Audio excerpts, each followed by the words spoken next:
আজকে গণেশ কলেজে general meeting ছিল, ইলেকশন মিটিং। জেনারেল মিটিং বলতে আমরা কেউ কি বুঝি? এতদিন এই কলেজে পড়ছি, অনেক জেনারেল মিটিং হয়েছে। জেনারেল মিটিংয়ের মধ্যে টিচাররা আসেন, একটা প্রস্তাব দেন যে এই ডিডি ইলেকশন হতে পারে। ছাত্ররা বলে যে এই দিকে হলে ভালো, এই দিকে হলে ভালো না। ছাত্রদের ওপিনিয়ন নিয়ে এরপর একটা সিদ্ধান্ত নেওয়া। আজকে দেখা যায় প্রিন্সিপাল স্যার এসে সব টিচারদেরকে নিয়ে এসে রুমে ইলেকশন ডেট ডিক্লেয়ার করে স্যার বেরিয়ে চলে গেছে। যখন স্যার ডিক্লেয়ার করছিলেন, একটা ছাত্র রাহুল রায়, এবিপির ছাত্র, ও 12 দিন জেলে ছিল, অ্যাটেম্প টু মার্ডারের কেসে। ও আমাকে, আমি করিম কলেজের জেনারেল সেক্রেটারি, আমাকে বলে বেল্ট দিয়ে মারিয়ে না করে দিই। আমি তখন মানে উত্তেজিত হয়নি। আমি টিচারদেরকে বলেছি, সব টিচারদেরকে বলেছি, স্যার দেখেন আমাকে কি বলবো।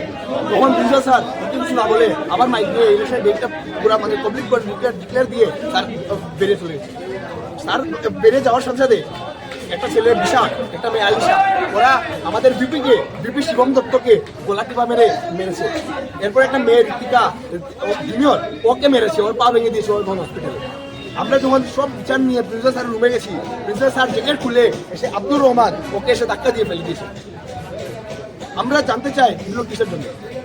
কলেজে ইলেকশন হবে, আগের বার ইলেকশন হয়েছে, 5 তারিখ ইলেকশন হয়েছে, ওই দিন এবিপি ছাত্ররা টিচারদেরকে আটক করে রেখেছিল কোনো রুমে। ওইটার আমরা একটার পর একটা আন্দোলন করেছি, আজ পর্যন্ত টিচার প্রিন্সিপাল স্যার কোনো অ্যাকশন নিতে পারেননি।